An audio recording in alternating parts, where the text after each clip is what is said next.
로마서 9장 19절부터 29절까지 말씀입니다. 우리 한 절씩 교독할까요? 제가 19절 말씀을 먼저 봉독해 드리겠습니다. 혹 내가 내게 말하기를 그러면 하나님이 어찌하여 허물하시느냐 누가 그 뜻을 대적하느냐 하리니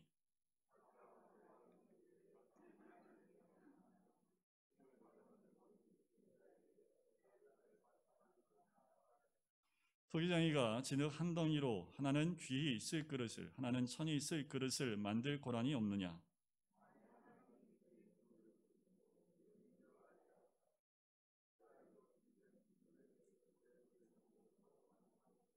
또한 영광 받기로 예비하신 바 긍휼의 그릇에 대하여 그 영광의 풍성함을 알게 하고자 하셨을지라도 무슨 말을 하리요.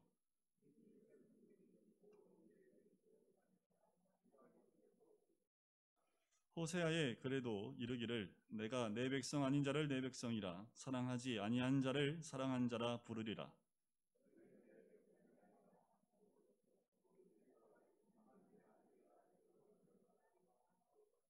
또 이사야가 이스라엘에 관하여 외치되 이스라엘 자손들의 수가 비록 바다의 모래 같을지라도 남은 자만 구원을 받으리니.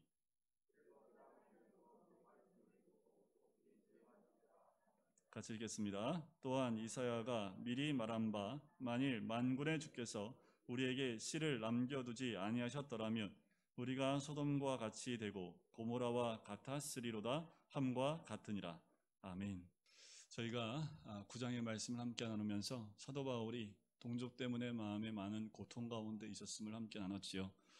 그런데 그 가운데 사도 바울이 궁금증이 있었습니다. 뭐냐 하면 하나님의 선택받은 백성이 왜 메시아를 거부했는가라는 거지요. 그리고 왜 예수님을 십자가에 못 박았느냐라는 거예요. 그러면 이런 질문이 생깁니다. 그럼 하나님의 언약이 폐기됐느냐라는 거지요. 성경에 분명히 기록되어 있는 모든 약속들이 있는데 선택받은 이스라엘 민족이 하나님을 예수 그리스도를 십자가에 못 박았다면 그 언약이 폐기된 거 아니냐. 사도 바울은 결코 그럴 수 없다라고 얘기합니다.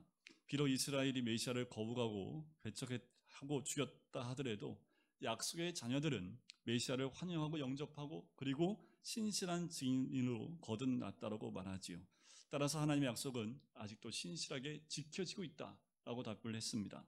두 번째 질문은 그러면 약속의 자녀를 통해서 약속이 지켜져 온다면 그럼 이런 선택은 불공평한 거 아니냐, 불의한 거 아니냐라는 거예요. 하나님의 선택받았는데 그 선택은 그러면 공평하지 않고 또 치우친 거 아니냐, 불의한 거 아니냐라는 거죠. 사도 바울이 그렇지 않다라는 겁니다. 왜냐하면 하나님의 선택은 사랑과 공의의 기초를 두고 있기 때문이라는 거지요.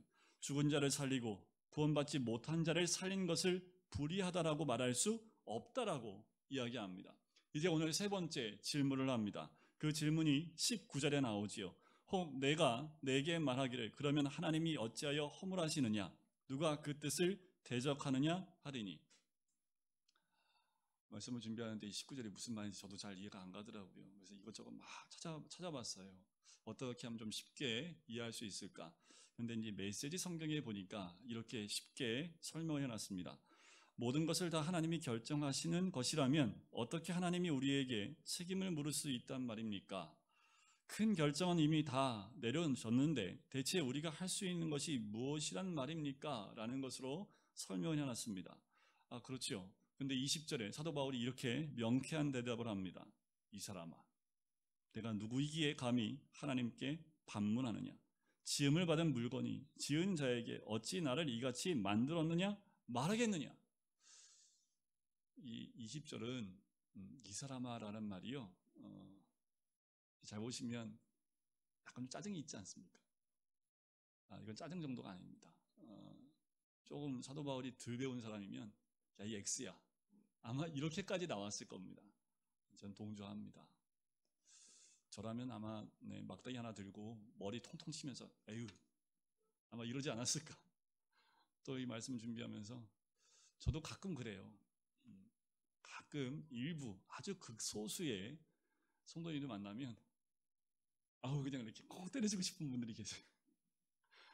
다는 아니에요. 아주 극소수인데 사도 바울처럼 이 사람아 하는 것처럼 좀 저도 좀 혼내주고 싶은 그래서 한쪽 마음엔 내가 안 혼내면 하나님 혼낼 텐데 하나님 혼내기 전에 내가 그래도 머리 한 번 이렇게 주방는 게 낫지 않을까?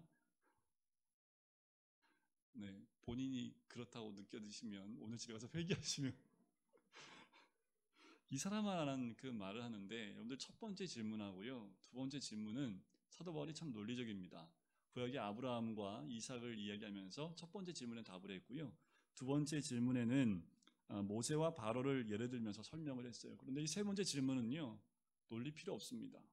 이 사람아 하면서 단도직입적으로 네가 누구에게 하나님께 반문하느냐라고 이야기를 합니다.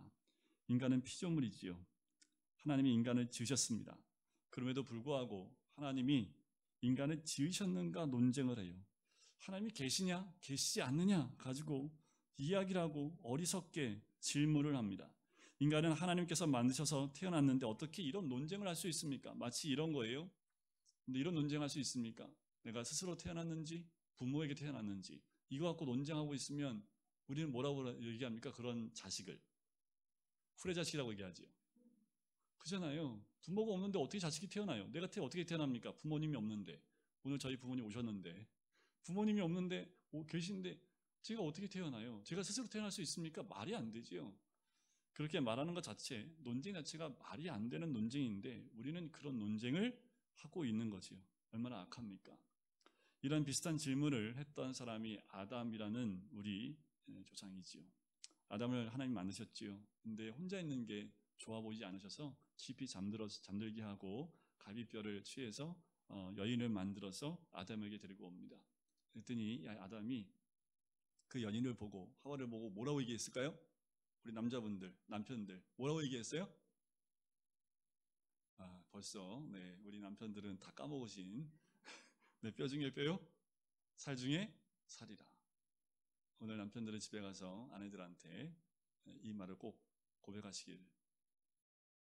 우리는 이렇게 하잖아요. 너 때문이야. 이 말 더 잘하시죠? 너 때문이지 내가 아유 하면서 이런 말 많이 하시지. 내 뼈 중에 뼈, 살 중에 살이라. 아마 결혼 처음 하셨을 때 한동안은 그렇게 했다가 시간이 지나면서 바로 아담처럼 이 여인 때문에 이런 말 하지 않겠어요? 그러니까 오늘 다시 한번 집에 가서 고백하시기 바랍니다. 뭐라고요? 입을 가리고 있으니까 입을 벌리는지 안 벌리는지 내가 모르겠네. 오늘 순종하셔서 집에 가셔서 이는 내 뼈 중에 뼈, 살 중에 상이라 한번 안아주셨으면 좋겠는데요. 자, 이게 부부가 됐잖아요. 부부가 됐는데 사탄이 여자를 유혹하지요. 그리고 선악을 알게 하는 나무의 열매를 따먹게 합니다. 근데 여자가 혼자 먹긴 그러니까 남편도 아담도 같이 먹게 했지요. 여러분들 이것처럼 죄는 전염성이 굉장히 강합니다. 이게 죄의 속성이에요. 나만 죄지 않고요. 죄를 함께 짓도록 법안까지 만들어서 다 죄짓게 만드는 게 죄의 속성입니다. 여러분들 주변에 있는 사람을 망가뜨리는 것이 죄인데 아담이 선악과를 먹었지요. 하나님이 아담을 찾습니다. 아담아 아담아 내가 어디 있느냐? 그랬더니 아담이 대답하지요. 내가 벌거벗었으므로 두려워하여 숨었나이다.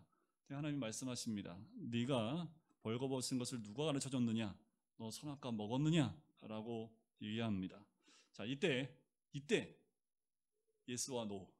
이렇게 했을 때 이런 세상, 저렇게 했을 때 저런 세상이라고 한다면 우리는 이미 죄진 세상을 살고 있기 때문에 이 세상을 알아요. 만약에 아담이 하나님 제가 선악과를 먹었습니다. 잘못했습니다고 바로 회개했다면 근데 우리의 삶은 어떻게 변해 있을까? 역사가 달라지지 않았을까요? 그런데 아담이 이렇게 대답합니다. 당신이 준 그 여자가 선악과를 먹으라고 해서 먹었습니다. 이거를 좀 제가 길게 설명해 드릴게요. 아담의 마음에 소리를 담아서 하나님, 제가 죄를 지은 건 사실인데요. 선악과 먹은 건 사실이에요. 근데 이 여자 때문입니다. 정확히 말하면 이 여자 때문이 아닙니다. 제가 언제 여자 달라고 했습니까? 하나님 주신 거 아닙니까? 그러니까 하나님 책임지십시오. 이게 무슨 논리가 좀 이상한 논리죠, 그죠? 이 논리가요, 요새 많이 떠도는 논리인 것 같아요. 분명히 내가 잘못한 것 같은데 끝까지 들어보면 내 잘못이 아니라 다른 사람이 잘못이 되어 있는 아주 이상하게 교묘하게. 그런데 이게 우리들이라는 거예요. 이게 우리의 모습이라는 거지. 늘 믿음 있는 사람들 보면 단순합니다. 그래서 저는 똑똑하지 않은 게 너무 감사해요. 똑똑하면 질문이 많은데 똑똑하다 보니까 이런 얘기들을 하는 거지요. 왜 내가 죄를 짓도록 만드셨냐고 이런 얘기를 해요. 죄는 내가 짓고 왜 하나님 죄 짓게 만들었냐고 이렇게 질문하는 사람들이 똑똑한 사람들이 많습니다. 참 이런 얘기 들을 때마다 저는 똑똑하지 않음에 너무 감사하고 단순하게 믿을 수 있는 것에 너무 감사하다는 생각이 들어요. 사도 바울이 아담을 만나면 뭐라고 했을까요? 아유, 이 아담아. 아담이 원래 사람이란 뜻이잖아요. 이 아담아라고 하지 않았을까요?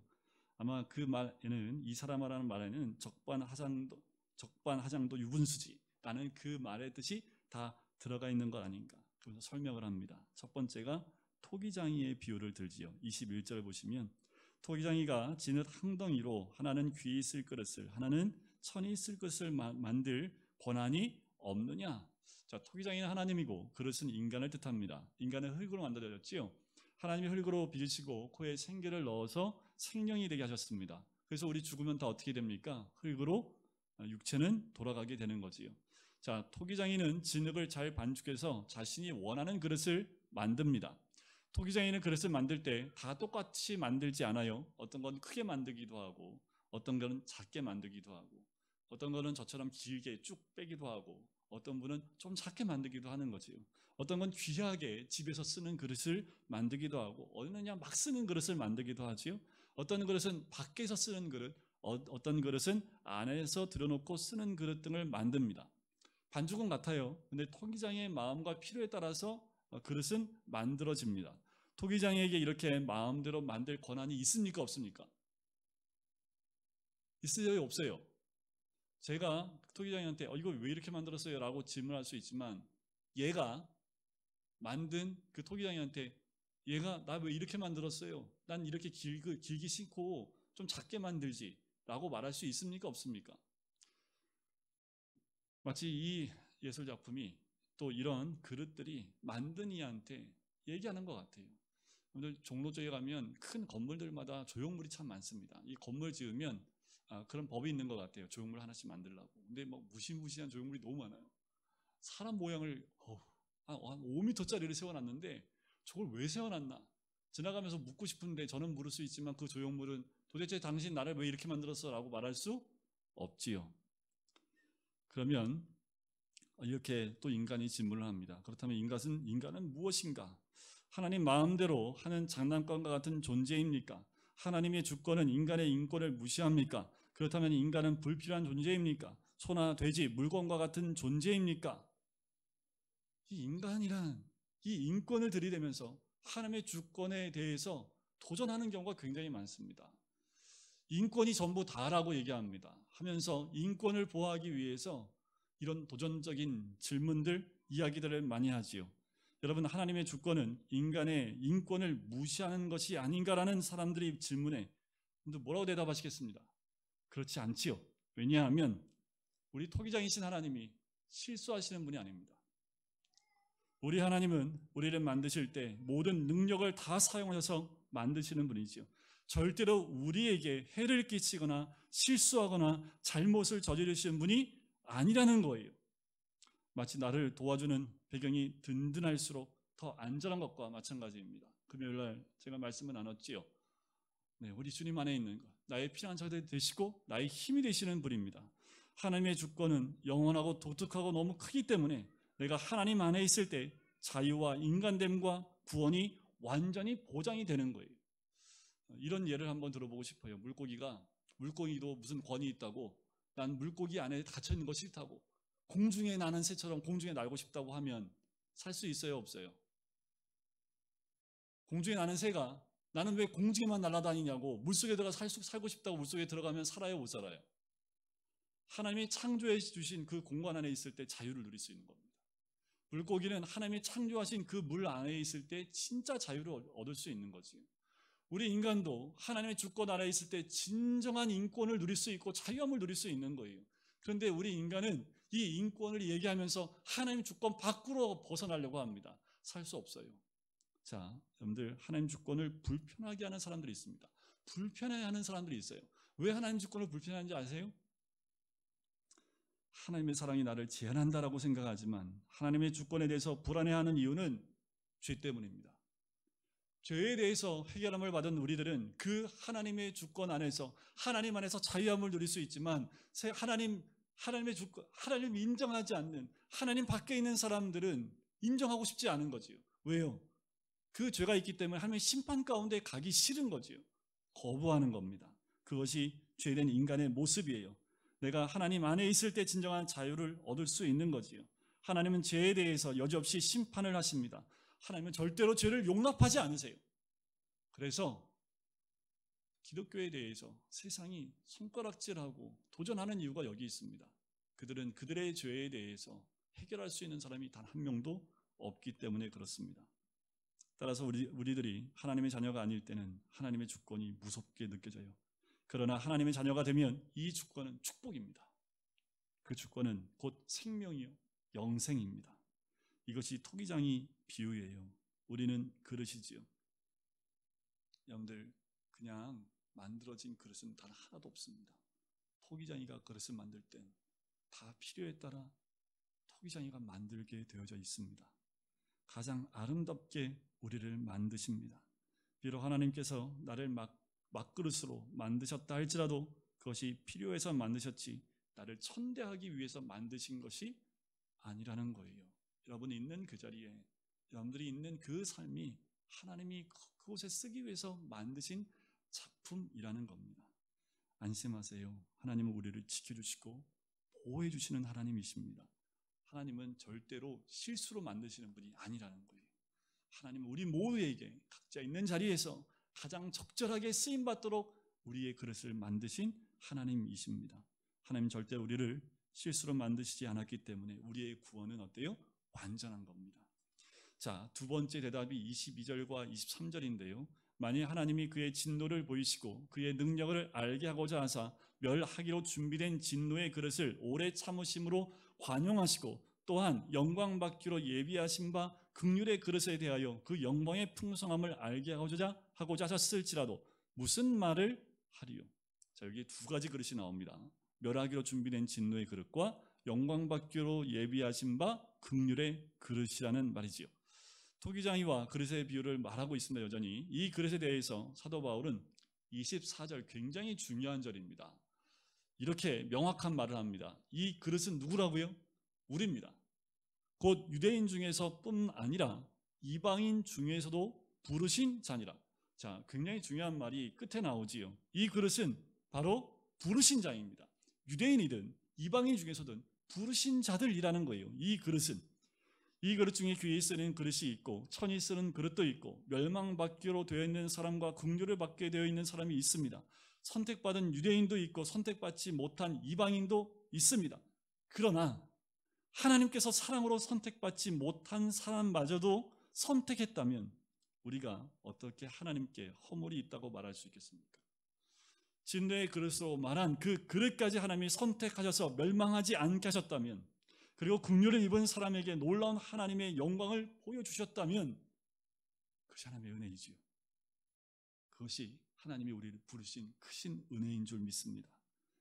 자, 세 번째 설명이 나오는데, 자, 이 모든 것이 사도 바울의 머리에서 나오는 것이 아니라 구약에 예언된 말씀이라고 설명합니다. 두 성경을 인용해요. 첫 번째는 호세아서 말씀이고 두 번째는 이사야서에 나와 있는 말씀입니다. 먼저 호세아의 말씀을 25절과 26절에 이야기하지요. 호세아의 글을 보면 내 백성이라 사랑하지 아니하는 자를 사랑한 자라 부르리라. 이방인에 대해서 이렇게 말씀을 하는 거예요. 이방인은 하나님께서 사랑한 자가 아니지요. 그러나 하나님께서 사랑하기로 결정하셨습니다. 이게 놀라운 거죠. 여러분들, 우리는 이방인입니까? 유대인입니까? 우리는 긍휼이 입은 자들입니까? 아닙니까? 여러분, 우리는 이방인입니다.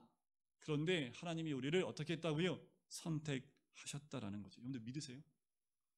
하나님이 여러분 선택하신 거 믿으세요? 믿으시냐고요? 구원받은 거 믿으시죠?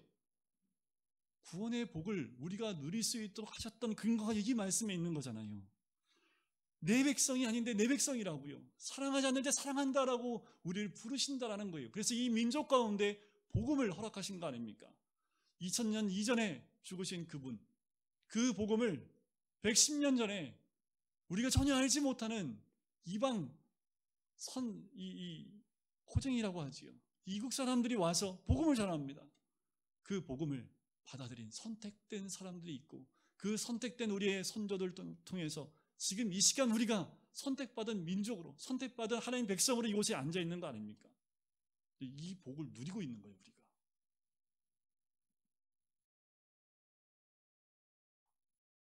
우리가 생각하기에 이게 기적이 아니라고 생각하십니까? 우리가 누리고 있는 가장 큰 복이 이 복입니다. 구원은 하나님께서 창세전부터 예비하신 거지요. 근데 흔들리지 않습니다.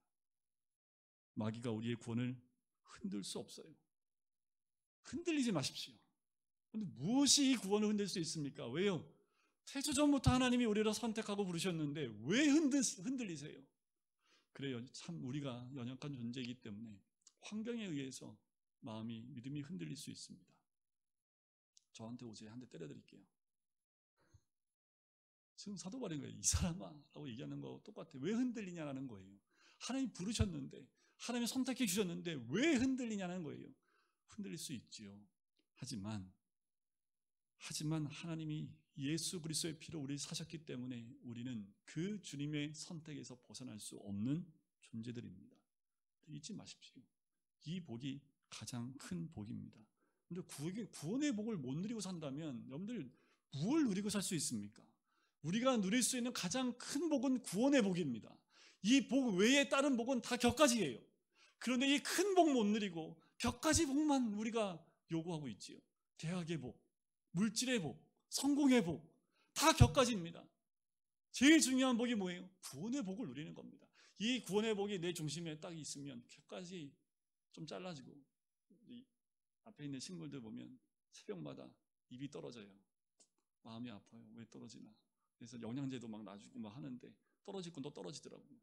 떨어지니까 새로 낳기도 하고 그래서 고민도 돼요. 이 좀 예쁘게 나게 하려면 이거 잘라줘야 되나 말아야 되나 고민은 많은데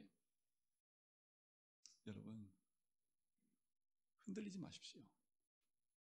우리에게 가장 중요한 그 생명의 복, 구원의 복이 내 안에 있는데 격가지로 나오는 것, 좀 떨어지는 것 때문에 우리의 진짜 복을 놓치고 사는 거 아닙니까?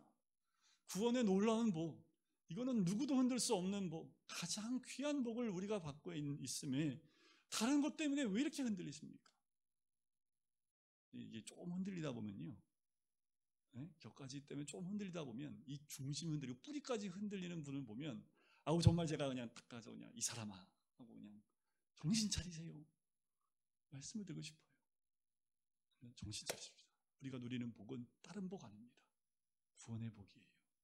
우리를 만세전부터 불러주시고 구원해주기로 작정하시고 예수의 피로 우리를 구원하신 하나님의 그 크신 복, 우리가 상상할 수 없는 복이지요.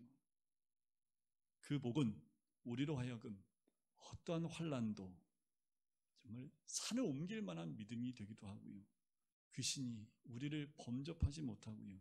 질병이 나를 흔든다 할지라도 이건 흔들 수 없습니다. 오히려 우리가 질병을 통제할 수 있습니다. 믿음으로 극복할 수 있는 거지요. 때로는 죽은 자를 살리기도 하고 상처받은 영혼을 고치는 능력이 되기도 하지요. 여러분, 하나님의 구원은 호세아를 통해서 미리 약속되었습니다. 근데 그럼 호세아가 어떤 사람이었습니까? 호세아가 누구하고 결혼해요? 성을 파는 여자하고 결혼하잖아요. 하나님이 결혼했는데 또 도망가요. 그래서 돈 주고 또 사와요. 호세아는 끝까지 그 아내를 데리고 살아야만 했습니다. 세 아이를 낳아요. 첫째 아이는 이름이 이스라엘입니다. 그 뜻은 하나님께서 이스라엘 족속의 나라를 폐하실 것이다. 둘째 딸을 낳는데 그 이름이 로루하마입니다. 로루하마, 내가 다시는 이스라엘 족속을 긍휼히 여겨 사하지 않겠다. 셋째 아이는 로함입니다. 너희는 내 백성이 아니요 나는 너희 하나님이 되지 아니할 것이다 라는 뜻이에요. 그런 하나님께서 마지막에 이런 말씀을 하십니다. 저주를 복으로 바꾸시는 거예요. 그것이 25절 26절에 다시 나오는 거죠. 내가 내 백성 아닌 자를 내 백성이라. 로함입니다. 사랑하지 아니하는 자를 사랑하는 자라. 로루하마입니다. 너희는 내 백성이 아니라 한 그곳에서 그들이 살아계신 하나님의 아들이라 일컬음을 받으리라. 이스라엘에게 하신 것이지요. 하나님께서 이방인을 구원해 주시는 메시지입니다. 내 백성 아니에요. 그런데 사랑받지도 못했고 소망도 없는 자들인데 하나님께서 모두 구원해 주셔서 멸망치 않게 하셨다라는 거지요. 요한복음 3장 16절 말씀을 기억하십니까? 하나님이 원하시는 것, 하나님의 뜻은 멸망이 아닙니다. 우리를 지옥 보내는 것이 하나님의 뜻이 아니라는 거예요. 하나님께서는 우리가 죽는 것을 원하지 않습니다. 우리 하나님은 우리가 자신의 백성이 되기를 원하시고 죄에서 용서함 받고 긍휼받는 천국 백성 되기를 원하시는 것이 우리 하나님의 뜻입니다. 절망 가운데 계시지 마십시오. 우리는 절망 가운데 있는 존재 아닙니다. 만약 오늘 우리가 절망 가운데 있더라도 하나님 앞에 나와서 그 이름을 부르면 하나님 만나주시고, 우리 하나님이 제일 잘하시는 게 막판 뒤집기입니다. 제가 역대하 말씀을 보면서 남유다 왕들을 쭉 굉장히 빠른 시간에 공부를 했는데 공통점이 있습니다. 찾으면 만나주시고 죄지면 하나님이 심판하신다는 거죠. 상황이 힘들고 어려울 때 하나님을 붙들었던 왕들은 하나님이 함께 하셨고 살려주셨습니다. 여러분들 역대하 7장 14절 말씀에 솔로몬에게 주셨던 말씀이 있어요. 내 백성이 죄에서 돌이키고 겸비하여 내게와 나를 찾고 내게와 기도하면 내가 듣고 고치리라. 찾으시면 만날 수 있습니다. 주님 앞에 겸비하여 무릎 꿇고 회개하고 나오면 하나님이 우리와 함께 하시는 줄 믿습니다. 사도 바울은 이사야의 예언을 또 한 번 인용하는데 그것이 27절과 28절입니다. 저는 27절과 28절을 보면서 이스라엘 사람들은, 유대인들은 듣고 싶지 않을지 모르지만 저는 이것이 또 우리에게는 큰 은혜라는 생각이 들어요. 이사야가 이스라엘에 관하여 외치되 이스라엘 자손들의 수가 비록 바다의 모래 같을지라도 남은 자만 구원을 받으리니 주께서 땅 위에서 그 말씀을 이루고 속히 시행하시리라 하셨느니라. 버림받은 이방인은 하나님께서 이렇게 구원하셨는데 선택받은 이스라엘은 과연 어떻게 하십니까? 이스라엘이라고 다 이스라엘 아니라고 말씀하시지요. 이스라엘 중에도 육신의 자녀가 있고 약속의 자녀가 있습니다. 이스라엘이 바다와 같이 모래와 같이 많을지라도 남은 자만 구원을 얻게 되는 거지요. 혈통이 아니라는 거예요. 하나님을 배반했을 때 이들은 멸망당하고 심판을 받았습니다. 그리고 남은 자만 구원을 받습니다. 약속의 씨만 살아남는 거예요. 그 약속의 씨들이 메시아를 받아들였고 그 씨들이 지금까지 있는 거죠. 근데 여기까지 보고 한 가지 제가 깨달은 것은 어쩌면 우리는 영적인 이스라엘 아닙니까? 영적 유대인들 아닙니까? 하나님의 선택받은 하나님의 사람들 아닙니까? 여러분들 남은 자가 되셔야 합니다. 때가 가까이 왔고요. 주님 오실 때가 심히 가까이 왔습니다. 세상이 다 흔들릴 겁니다. 흔들린 그 가운데 그 많은 이스라엘 중에 많은 사람들이 있었던 것처럼 지금도 믿는 많은 사람들 가운데 남은 자만 남을 겁니다. 그가 누굽니까? 씨, 바로 약속의 씨를 가진 자들만 남습니다. 여러분들 기억하세요. 영적 이스라엘이 진짜 이스라엘인데 그 가운데 남은 자만 구원을 받습니다. 약속의 씨들이 바로 메시아와 그 믿는 믿음 가운데 있는 자들이라는 거지요. 29절 마지막 절입니다. 또한 이사야가 미리 말한 바 만일 만군의 주께서 우리에게 씨를 남겨두지 아니하셨더라면 우리가 소돔과 같이 되고 고모라와 같았으리로다 함과 같으니라. 그런데 세상은 소돔과 고모라처럼 유황불에 심판받을 수밖에 없습니다. 왜요? 죄 가운데 있기 때문에. 하지만 그 가운데 씨를 남겨두셨다라는 거죠. 여러분들 우리 안에 씨가 있기를 간절히 소원합니다. 마지막 때가 되었을 때 여러분들 세상은 굉장히 흔들립니다. 차별금지법이요, 이거보다 100배 더 악한 법이 나올 수 있습니다. 여러분들 어쩌면 우리가 북한과 같은 현실 가운데 우리가 내던져질 수 있습니다. 여러분들 우리가 북한 같은 현실에 내던져지면 과연 우리 가운데 몇 명이나 우리의 믿음을 지키며 죽음을 맞이할 수 있을까요?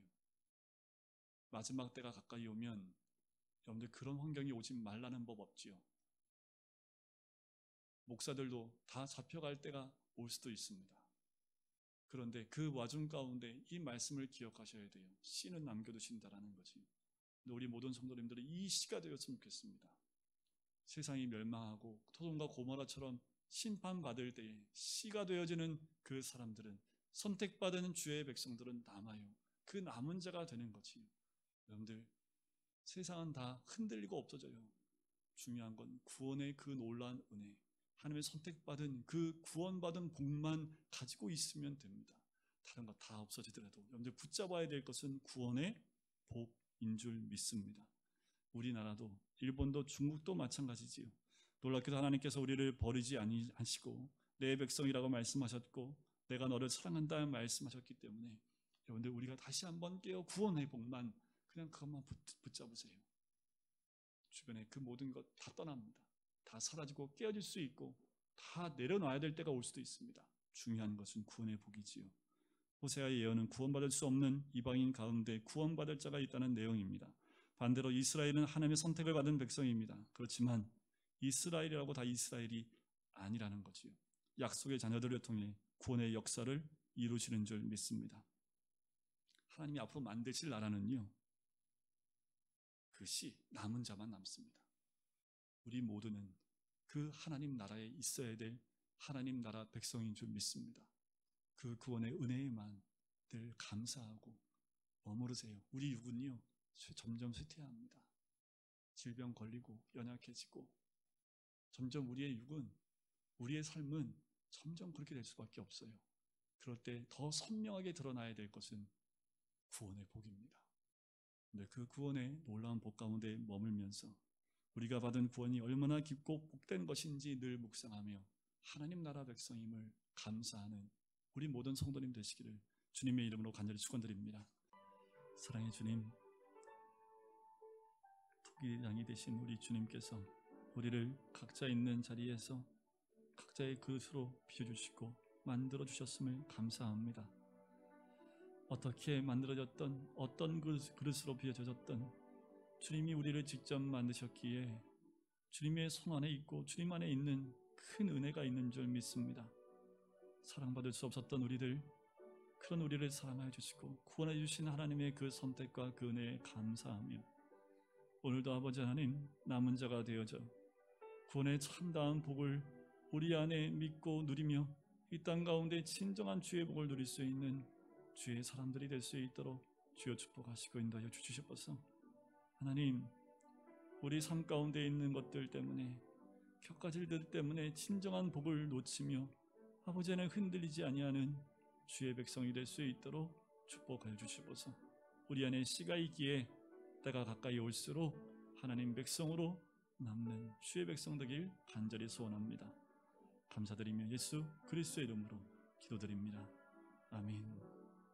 이제는 예수 그리스도의 은혜와 하나님 아버지의 사랑하심과 성령의 교통하심이 구원의 참 복을 누리기를 소원하는 우리 모든 성도님들 머리 위에, 가정 위에, 사업터 위에, 환우들 머리 위에 이제부터 영원까지 함께 하시기를 간절히 축원하옵나이다. 아멘.